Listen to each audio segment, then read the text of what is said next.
वस्सलातु वस्सलामु अला अशरफिल अंबिया वल मुरसलीन।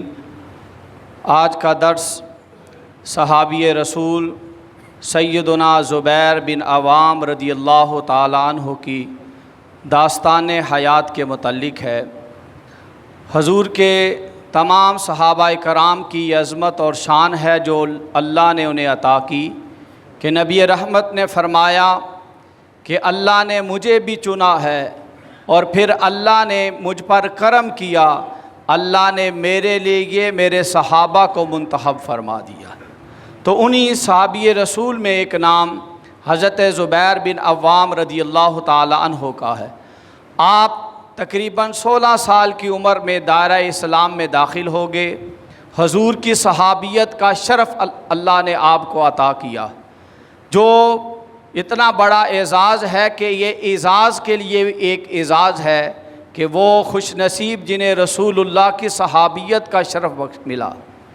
और फिर आपको हजूर के साथ बहुत से ताल्लुक़ अल्लाह ने अता किए, बहुत करम अल्लाह ताला का आप पर है। एक ये है कि आप हजूर की फुप्पी सैयदतुना सफ़िया के बेटे, तो इस तरह ये हजूर के फुप्पीज़ाद भाई भी हुए। दूसरा रिश्ता ये है कि सैयदना सदीक़ अकबर रदियल्लाहु ताला अन्हु के ये दामाद भी हैं। उम्मुल मोमिनीन सैयदना खतीजा रदियल्लाहु ताला अन्हा के ये भतीजे भी हैं। और फिर इसके बाद अल्लाह ने जो एज़ाज़ अता किया कि आप उन 10 अशरा मुबशरा खुश नसीब सहाबा में से हैं कि जिन्हें अल्लाह के नबी ने दुनिया में जन्नती होने की सनद अता फ़रमाई। ये खुशखबरी और बशारत रसूल करीम ने दी है कि तुम जन्नती हो।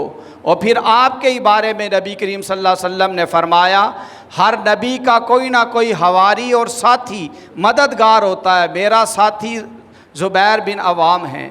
और फिर हजूर ने एक और बशारत भी अता की कि कल क़यामत के दिन जन्नत के अंदर मेरे हमसायों में जो मेरा पड़ोसी होगा, फरमाया ज़ुबैर बिन अवाम भी मेरे पड़ोसियों में से एक पड़ोसी होगा। तो ये एज़ाज़ सैयदना ज़ुबैर बिन अवाम रदियल्लाहु ताला अन्हु के अता हुए। और फिर एक बड़ा एज़ाज़ जो चंद एक सहाबा को मिला कि सहाबाए कराम रिदवानुल अजमाइन की ये आदत मुबारका सी, अल्लाह के नबी के साथ जो उन्हें वालिहाना मोहब्बत थी, उस अकीदत का इजहार करते थे और अदब व एहतराम करते थे कि जब भी नबी करीम से बात करनी होती या अल्लाह के नबी उन्हें कोई मुखातब करते तो वो आगे से अर्ज़ करते, फ़िदा का उम्मी व अबी या रसूल अल्लाह, ए अल्लाह के रसूल आप पर हमारे माँ बाप कुर्बान जाएँ। ये सहाबाए कराम अदबन कहा करते थे। लेकिन हज़रत ज़ुबैर बिन अवाम रदियल्लाहु ताला अन्हु वो खुश नसीब सहाबी हैं कि जिन्हें नबी करीम ने फ़रमाया, ए ज़ुबैर तुम वो हो, मैं कहता हूँ ए ज़ुबैर तेरे ऊपर मेरी माँ भी कुर्बान जाए, मेरा बाप भी कुर्बान। तो हज़रत ज़ुबैर बिन अवाम रदियल्लाहु ताला अन्हु और उनको हजूर के साथ कितनी मोहब्बत थी, किस कदर अकीदत थी। एक दफ़ा वो उनको कोई अफवाह मदीने में फैल गई कि नाउज़ु बिल्लाह नबी करीम को शहीद कर दिया गया। वो अपनी तलवार लेकर पूरे जोश और गुस्से के साथ अपने घर से बाहर निकलते हैं, लेकिन जब आगे जाते हैं उनकी मुलाकात रसूलुल्लाह से हो जाती है। हजूर फरमाते हैं, ज़ुबैर किधर? आज की या रसूलल्लाह मैंने ये अफवाह सुनी है कि आपको शहीद किया गया।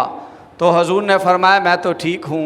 लेकिन फिर आका करीम सल्लल्लाहु अलैहि वसल्लम उनसे पूछा, मुझे बताओ तो सही, अगर मुझे शहीद कर दिया जाता और उस कातिल का पता तुम्हें चल जाता तो क्या करता? उन्होंने अर्ज़ की, या रसूल अल्लाह मैं उसको ज़रूर कत्ल करता जो आपको शहीद। तो हजूर ने फिर उनको बरकत की दुआ अता की।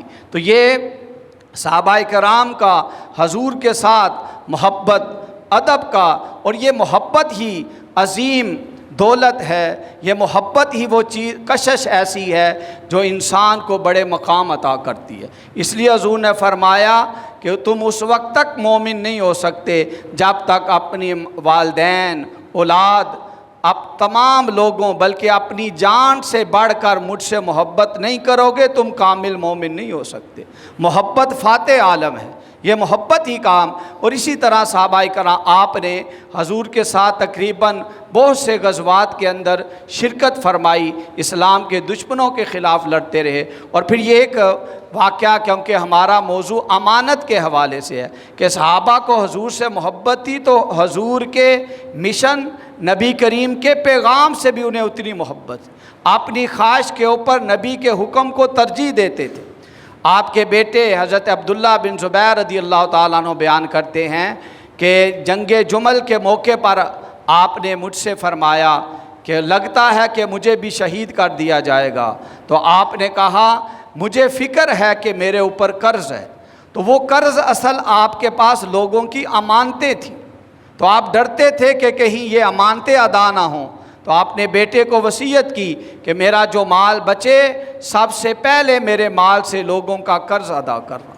अब ये नबी का वो फरमान, हजूर के वो पैगाम उनको अजीज़, तो कहते हैं अब हर बंदे को अपनी औलाद की फ़िक्र है, मैं मर जाऊंगा तो क्या बनेगा। वो कहते हैं मुझे ये फ़िक्र है कि मेरे ऊपर, मेरे पास लोगों की अमानतें हैं, कर्ज़ है, तो क्या बनेगा। तो आपने अपने बेटे को वसीयत की कि ये मेरा माल जितना, उसमें से तुमने ये कर्ज़ अदा करना है। और फिर आपने कहा अगर बेटे किसी जगह मुश्किल आ जाए ये कर्ज़ और अमानत अदा करने में, तो तुम कहना, तुम मेरे मौला से मदद मांगना, मेरा मौला तेरी मदद करेगा। तो वो कहने लगे ये मौला से कौन मुराद है। मैंने पूछा तो फरमाने लगे मौला से मेरा खुदा मुराद है। और आपके बेटे कहते अल्लाह की कसम, जब भी वो कर्ज़ अदा करने में, अमानतें वापस करने में थोड़ी मुझे मुश्किल आई, मैंने अल्लाह से दुआ की, अल्लाह ने मेरी मुश्किल को आसान फरमा दिया।